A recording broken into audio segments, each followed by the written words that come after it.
Good morning my dear beautiful peoples இந்த world. உலக மக்களே, பிரியமானவர்களே, அன்பானவர்களே, வணக்கம். நேற்று ஆமாம், ஒரே ஒரு வீடியோ தான் போட்டேன். இன்னும் ஒரு 9 வீடியோ போடுறேன் அப்படின்னு சொல்லியிருந்தேன். பட்டு நெட்டு இல்லை, நெட்டு போல.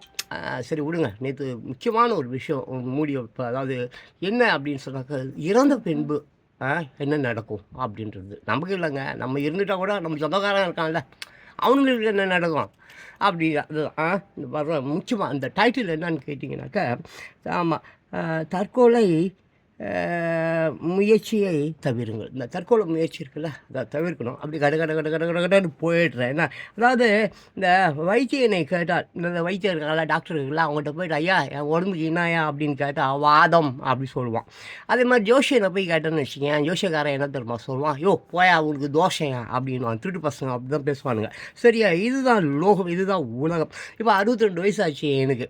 ஏன்னா ஒரு சின்ன பையன், ஒரு 10 வயசு பையன் பொறுத்த வரைக்கும் அவனுக்கு நான் பழைய சோறு தான், பழசு தான்.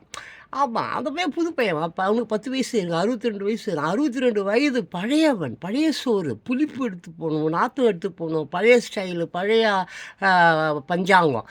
பட் அந்த பையன் அப்படி இல்லை, 10 வயசு பையன். அவன் இப்போவே 3 வயசு பசங்களாம் சும்மா ஆண்ட்ராய்டு ஃபோனில் விளையாடுது, உலகத்தை அப்படியே அறிஞ்சு வச்சுருக்குது, அறிவுக்கு மேலே அறிவு இருக்குது. கிழ பசங்க அதுக்கு முன்னாடி என்ன பண்ண முடியும், ஒன்றும் பண்ண முடியாது. அப்படி இருந்து அந்த கிழப்பையன் கழுவி என்ன பண்ணுறாங்க, நம்ம அப்பா கிட்ட போய் பிரியாணியும் கோட்டையும் வாங்கி தின்ட்டு ஓட்டை போட்டு அந்த பிள்ளைங்க வாழ்க்கையை கெடுக்கிறானுங்க. அதை தான் நான் திட்டிக்கிட்டு இருக்கேன் எப்போ பார்த்தாலும். நான் ஏன் 2K கிட்ஸுங்களை ஏன்டா இந்த மாதிரி நாசம் பண்ணுறீங்க? 8 வயதுக்கு கீழே இருக்கிற குழந்தைகள் எல்லாமே உண்மையான குழந்தைகள் தானே, அற்புதமான குழந்தைகள் தானே. அதுங்க கெட்டு போகிறதுக்கு மூலா காரணமாக இருக்கிறதே இந்த மாதா பிதா குரு தெய்வம், இந்த திருட்டு பசங்க தானே. இவங்க ஒழுங்காக பிள்ளைங்களை வழக்க முடியலன்னா எதுக்கிட்ட போய் படுத்து புடியை பேக்கிறேன், எதுக்கிட்ட குப்பை தொட்டில் போட்டுறோன்னு கேட்குறேன். நான் கேட்குறது தப்பாக இருந்தால் அது தப்பாகவே இருந்துட்டு போடும். சரி, இந்த செத்து போனான்ல, இந்த கிழப்பையிலாம் போய் சாவ போகிறான். செத்து போனதுக்கு அப்புறம் அந்த குடும்பம் என்ன ஆகும்?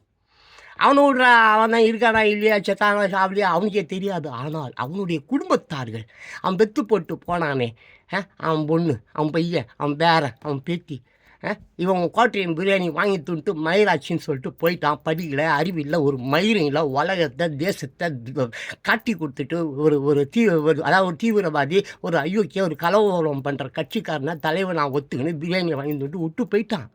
விட்டு போயிட்டேன் அந்த குழந்தைங்க. பிற்காலத்தில் ஊடு வாசி இப்போவே எல்லாம் அடிமைங்க தான், கொத்தடிமைங்க தான். இப்போவே எல்லாம் ரோட்டில் தான் பத்துனுங்க. நாளைக்கு செத்து போனதுக்கு அப்புறம் அவன் பிள்ளைங்க கல்லுங்க பேர் குழந்தைங்கள்லாம் மீண்டும் இன்னும் 10, 20, 30, 40 ஆண்டுகளுக்கு பிச்சை தான்டா ரோட்டில் எடுக்கணும். அடுத்த வீடியோவில் பேசுகிறேன். கொஞ்சம் கவனமாக